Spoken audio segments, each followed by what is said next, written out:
Gracias por continuar con nosotros. Le doy la bienvenida a Eduardo Bakov Escudero. Él es presidente de Métrica Educativa AC, para platicar precisamente sobre este tema, el de los nuevos libros de texto, educación o ideología. Eduardo, ¿tú qué piensas? Bienvenido.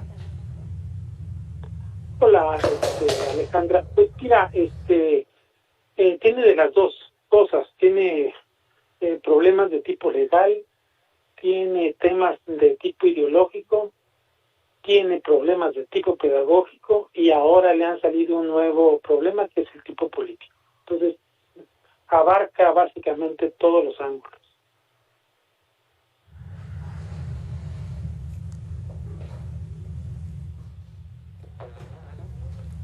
Eduardo, ¿sí me escuchas, verdad?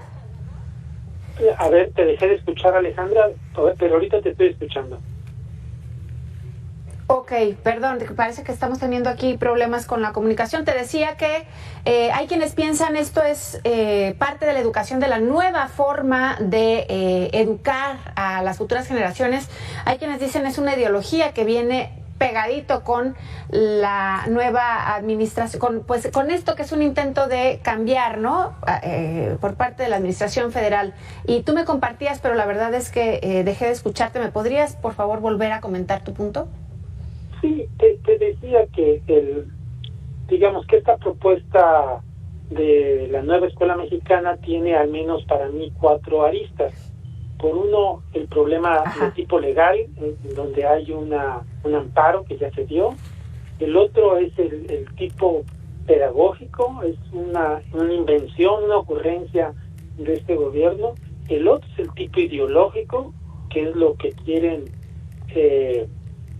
digamos, hacer creer y pensar a los nuevos estudiantes. Y finalmente un nuevo problema que se ha adicionado a esto, que es el tipo político, que ya se ha convertido en una polarización de quienes lo apoyan y quienes no lo apoyan. Oye, Eduardo, ¿y no podríamos, creo que ya darle revés a este tema de los libros de texto, salvo en algunas entidades donde no los van a utilizar, sino hasta que se esclarezca desde el punto legal si se distribuyen o no? Pero darle revés a este tema, pues parece bastante difícil. Por ahí hay quienes dicen, tendremos que echarle ganas también los padres de familia para generar más contenidos que alimenten la educación de los niños. Ustedes, los expertos, ¿qué lectura le dan a esto? ¿Puede ser o de plano ya lo vemos como caso perdido? Pues mira, yo creo que la SEP lo planeó perfectamente bien para que nos llevaran al punto en donde no hubiera el punto de no retorno, vamos a decir, porque no dieron a conocer los libros de texto cuando ya los tenían desde hace mucho tiempo y ya circulaban, cuando no nos dieron a conocer los mecanismos por los cuales se hicieron los libros de texto, y cuando ya estamos a semanas de empezar clases y además ellos no imprimieron los libros de texto de los grados de aquellos estudiantes que habían empezado con el currículum anterior y que se suponía, inclusive por acuerdo de la misma Secretaría de Educación Pública, que en este año solamente empezaría preescolar, primero de primaria y tercero de secundaria. Y ahora ya están diciendo que solamente se imprimieron libros de texto de este nuevo currículum de todos los grados, lo cual es muy atípico y pues es una imposición que se le da a la sociedad y no le dan chance de echar marcha atrás, porque como no hay otros libros de texto, los estudiantes se quedarían sin ellos si es que por alguna razón no se pudieran utilizar a principios del ciclo escolar. Por otro lado, en mí genera un poco de curiosidad el tema de algunas entidades como Coahuila, Jalisco, Guanajuato, que han dicho vamos a implementar otras herramientas, y por ahí hay quienes dicen algunos cuadernillos para apoyar a la educación, a los docentes, pues a que puedan impartir la cátedra. Y no sé si esto también vaya a traer un tema de política, Eduardo, porque pues ¿de dónde va a salir el recurso? ¿No? Es decir, estamos gastando doble, como también en otros sectores y en otras ocasiones. Sí, o sea, el tema es un galimatías, no es nada difícil de resolver. O sea, ¿qué tienes? Una propuesta en la cual hay un amparo y que se supone que sería muy difícil que la Secretaría de Educación Pública comprobara las razones o llevar evidencias por las cuales se ampararon los padres de familia, que fueron dos, y yo le incluiría una tercera, pero una de ellas es que no se siguieron los procedimientos que dice la Ley General de Educación, que los propios, vamos a decir, el gobierno actual fue el que rehizo esa Ley General de Educación, y esta dice que debe de hacerse primero los programas de estudio, y con eso se deben de hacer los libros de texto, y que en ambos casos se debe de concurrir a la opinión de los distintos sectores de la sociedad que están involucrados en la educación, entre ellos padres de familia. Eso no lo hicieron, y como no lo hicieron, pues es imposible que la SEP en este momento llegue y diga, pues mira, aquí están, porque no se han publicado, y la ley dice que primero se deben de publicar y después elaborar los libros de texto. Los libros de texto ya se habían elaborado desde hace más de un año. Es más, desde antes de que se publicara el Plan General de Educación, porque tú no puedes hacer libros de texto en 3 o en 6 o en 8 meses. No lo puedes hacer, simplemente. Y el otro, recurso es que no hay evidencia, aunque ellos dicen que sí se hicieron asambleas y que se hicieron consultas, pues da la casualidad que reservaron toda esa información 5 años, de tal manera que nadie puede acceder a ella.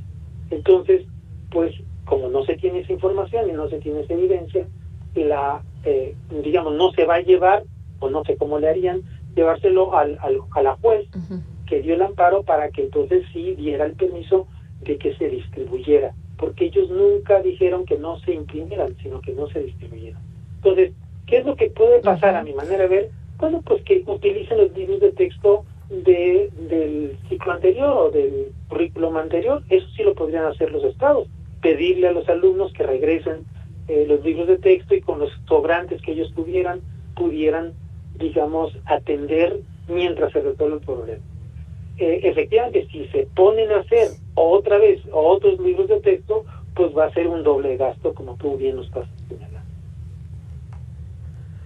Oye, Eduardo, y también por ahí, desde ayer, ¿no? Estuvimos aquí monitoreando esta conferencia que inicia en algunos minutos más. También el día de hoy van a tener otra, la secretaria de Educación, Leticia Ramírez, y ella dice que que todo está bien, que sí hay algo, que hay por ahí, no dijo errores, sino más bien, y no lo dijo ella, sino el equipo que la acompañó ayer en la tarde, decía, hay áreas de oportunidad, no son errores. ¿Tú cómo ves esto? Porque le hemos estado dando su debido tiempo y análisis a los libros desde los diferentes años escolares, y es que no son 1 ni 2 errores, y hay algunos garrafales. ¿Ustedes cómo ven esto?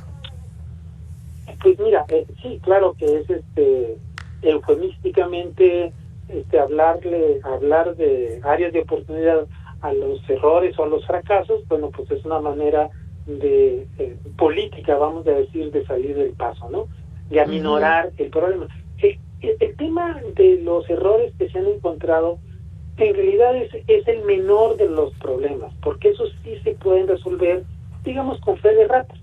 Entonces se entregan fe de ratas en todos los casos, entonces ya el sistema solar ya lo componen, y los quebrados, infracciones también. Es decir, ese no es el problema, y esto es en lo que ellos están enfocando. El problema más grave, por ejemplo, de acuerdo con los matemáticos o los que son especialistas en didáctica de las matemáticas, te dicen, pues es que nos quitaron el 90% de los contenidos de matemáticas. Es que no hay secuencias lógicas para poder enseñar, o didácticas para enseñar las matemáticas. Es que lo que hay es una serie de fichas totalmente sin ninguna secuencia. ¿Eso cómo lo van a resolver? Eso no lo van a resolver, arreglando errores o componiendo errores pequeños como estos que estamos seleccionando. No, tendrías que rehacer los libros de texto o materiales adicionales para que entonces se tocaran no solamente los problemas, la enseñanza de las matemáticas, también la de las ciencias, también la de la lectoescritura. Es decir, es un tema mayúsculo. Y a mí lo que me preocupa, Alejandra, Sí. es que ellos dicen, estábamos mal y por lo tanto se tenía que hacer un cambio para El que cambio. mejorara. Pero eso quiere decir que cualquier cambio va a mejorar, ¿no? Tendrían que ser buenos cambios para mejorar y no empeorar. Y esto no se ve que sea de esta manera. Se ve básicamente que fue un invento, una ocurrencia, Sí. una amalgama de muchas ocurrencias entre ideológicas y pedagógicas que, fíjate, se va a experimentar por primera ocasión un modelo que no se ha probado que funciona en 25 millones de estudiantes por los siguientes años. Es decir, Sí, si no caray. funciona, como Híjole, dijo qué delicado. Gilberto Guevara Niebla, nos vamos a aumentar del problema que causó la pandemia en términos de, digamos, un decremento en Sí, los el rezago.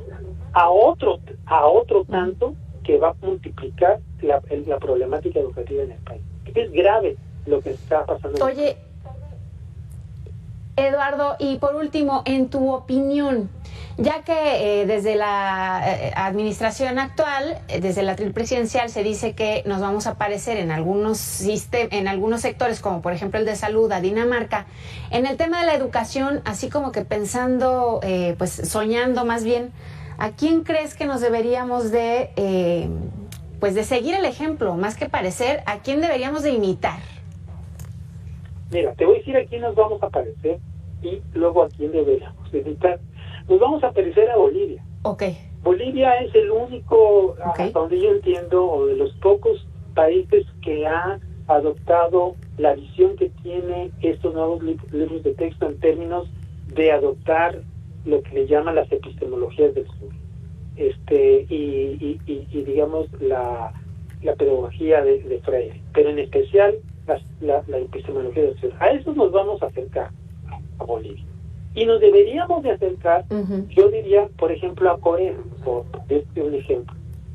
¿Por qué? Porque ellos han avanzado fuertemente en materia educativa, apostándole a la calidad de la educación. Ese es el tema. Pudiéramos buscar otros ejemplos, pero Corea del Sur es un muy buen ejemplo que nosotros pudiéramos seguir. Híjole, pues lejano el panorama para que lleguemos allí, Eduardo, pero vamos a ver qué es lo que sucede. No pinta bien, ojalá que podamos platicar sobre esto que pues nos depara el futuro más adelante, Eduardo. Muchas gracias por compartir esta tarde. Alejandra, un placer y gracias por la confianza. Hacemos una pausa, Pedro Villar, regresamos.